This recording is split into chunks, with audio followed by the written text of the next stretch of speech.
ಸಾಮಾನ್ಯವಾಗಿ ಮಸಾಲೆ ದೋಸೆನ ನಾವು ಅಕ್ಕಿಯಿಂದನೇ ಮಾಡ್ಕೊಳ್ತೀವಿ.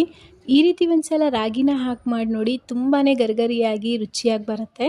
ಅಲ್ಲದೆ ಆರೋಗ್ಯಕ್ಕೂ ಸಹ ತುಂಬಾ ಒಳ್ಳೆಯದು. 2 ಕಪ್ ಆಗುವಷ್ಟು ಕ್ಲೀನ್ ಮಾಡಿರೋಂತಹ ಕೆಂಪು ರಾಗಿ ಹಾಕ್ಕೊಂಡಿದ್ದೀನಿ.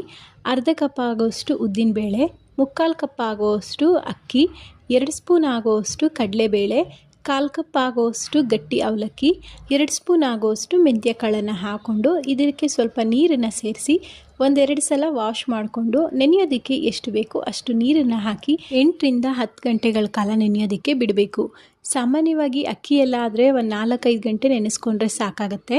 ರಾಗಿ ಆಗಿರೋದ್ರಿಂದ ಒಂದು 10 ಗಂಟೆಗಳ ಕಾಲ ನೆನೆಸ್ಕೊಂಡ್ರೆ ರುಬ್ಕೊಳ್ಳೋದಕ್ಕೆ ಸುಲಭ ಆಗುತ್ತೆ. ನೆನೆಸಿರುವಂತಹ ರಾಗಿನ ಜಾರ್ಗೆ ಹಾಕಿ ನುಣ್ಣಗೆ ರುಬ್ಬಿ ಒಂದು ಪಾತ್ರೆಗೆ ಸೇರಿಸ್ಕೊಂಡು ರುಚಿಗೆ ಎಷ್ಟು ಬೇಕಾಗುತ್ತೆ ಅಷ್ಟು ಉಪ್ಪನ್ನು ಹಾಕಿ ಚೆನ್ನಾಗಿ ಮಿಕ್ಸ್ ಮಾಡಿಕೊಂಡು ಹಿಟ್ಟನ್ನು ಹುದುಗೋದಕ್ಕೆ ಬಿಡಬೇಕು. ಅಂದರೆ ರಾತ್ರಿ ಪೂರ ಹಾಗೆ ಇಟ್ಟು ಮಾರನೇ ದಿನ ಬೆಳಿಗ್ಗೆ ನಾವು ಇದನ್ನು ಮಾಡ್ಕೋಬೋದು. ದೋಸೆ ಕಲ್ಗೆ ಸ್ವಲ್ಪ ಎಣ್ಣೆನ ಸ್ಪ್ರೆಡ್ ಮಾಡಿಕೊಂಡು ಈ ರೀತಿ ತೆಳುವಾಗಿ ದೋಸೆನ ಹಾಕ್ಕೊಳ್ಳೋದಷ್ಟೇ. ನಮ್ಗೆ ಯಾವ ಸೈಜಲ್ಲಿ ಎಷ್ಟು ದೊಡ್ಡದಾಗಬೇಕು ಅಷ್ಟು ದೊಡ್ಡದಾಗಿ ದೋಸೆನ ಹಾಕ್ಕೊಂಡು ಸ್ಟವ್ನ ಮೀಡಿಯಂ ಫ್ಲೇಮಲ್ಲಿ ಇಟ್ಟು ಎಣ್ಣೆ ಅಥವಾ ತುಪ್ಪ ಬೆಣ್ಣೆ ಯಾವುದನ್ನಾದರೂ ಇದಕ್ಕೆ ಸೇರಿಸಿ ಒಂದು ಸೈಡ್ ಬೆಂದ ಮೇಲೆ ಇನ್ನೊಂದು ಸೈಡು ಒಂದು ನಿಮಿಷ ಇದನ್ನು ಈ ರೀತಿ ಬೇಯಿಸ್ಕೊಳ್ಳೋದಷ್ಟೇ. ಮತ್ತು ಇದನ್ನು ಉಲ್ಟಾ ಮಾಡಿಕೊಂಡು ಮಾಡಿರುವಂತಹ ಆಲೂಗೆಡ್ಡೆ ಪಲ್ಯನ ಹಾಕಿ ಕ್ಲೋಸ್ ಮಾಡಿಕೊಂಡ್ರೆ ಆಯಿತು. ರುಚಿಯಾಗಿರುವಂತಹ ಗರ್ಗರಿಯಾಗಿರುವಂತಹ ರಾಗಿ ಮಸಾಲೆ ದೋಸೆ ರೆಡಿ.